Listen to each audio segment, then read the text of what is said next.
You think it's funny to take screenshots of people's NFTs, huh?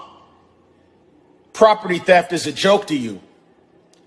I'll have you know that... Hello, ladies and gentlemen. Nathan Cudgel here. Now today we have a story about a rather divisive subject. NFTs, non-fungible tokens. Now, most people by this point know what NFTs are, and by this point it seems like most people hate them. But in case you're out of the loop, I'll give you a really quick summary, based on my personal life. So you see, my friend, he works at Starbucks. His name's Daniel. He's a nice guy.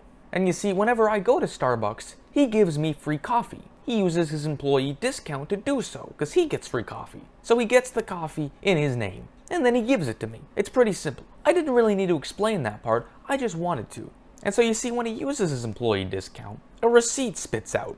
Just like $0 due, you know. And normally, he keeps that receipt, because why would he give it to me? He just hands me the coffee, then throws the receipt away. For this analogy, that receipt is the NFT. So I take the coffee, which is now mine, I drink black coffee by the way, and I sit down and I drink it. Daniel, however, decides to keep the receipt for once and auctions it off for $2.9 million. Now the receipt doesn't entitle the buyer to my coffee. It's still my coffee, my black coffee, my delicious, delicious black coffee. It's just the receipt to the black coffee. Why would they want this? I don't know. Well, actually, I do know. It's because NFTs are hot potatoes. As long as everyone plays along and says it's worth something, it's actually worth something. Kind of like money. Although the second people start questioning if it's worth something, the value crashes and you're stuck with the hot potato. So the whole point is to get the hot potato and pass it along the circle as quickly as possible before you get stuck with it and it blows up. And well, it seems like someone has gotten stuck with a hot potato today. Jack Dorsey's $2.9 million NFT tweet auction brings top bid of $280. You heard that right. An NFT that was worth $2.9 million just got a top bid of $280.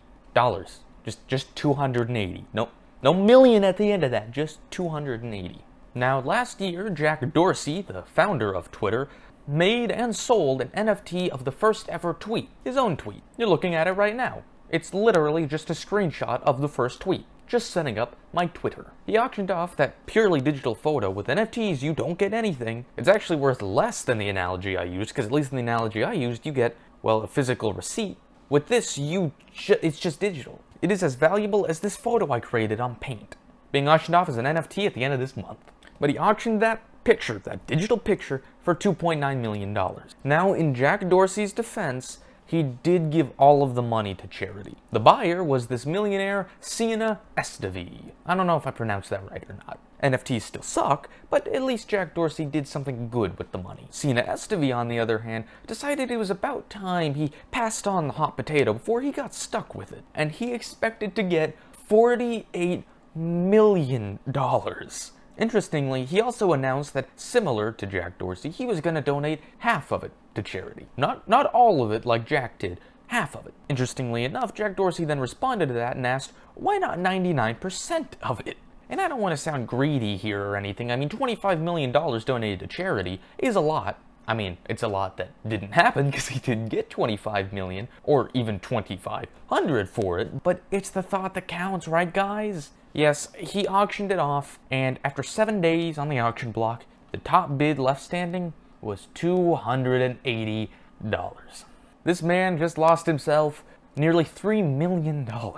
Now, ultimately, Sienna Estevie decided not to sell it for $280, and interestingly, extended the auction. I've never heard of an auction where you can just extend it if you don't like the final price, but I guess with NFTs, that's an option, as if they weren't enough of a scam already. Now, if for whatever reason you want to buy this NFT, this useless receipt, the current highest bid, now that he's extended the auction, is $10,867.64. So if you want to pay $10,867.65 for this, go right ahead. I mean, it'd probably be better if you were to donate that money to charity or even to me. You know, I had to throw that out there. My DMs are open. But yeah, it's looking to me like he's probably not going to sell it. He's even said as much. He just may not sell it after all. But yeah, I think we are seeing an instance clear as daylight of a man who got stuck with the hot potato. Don't buy NFTs, kids. Also, shout out to Daniel for the free black coffee. Bye.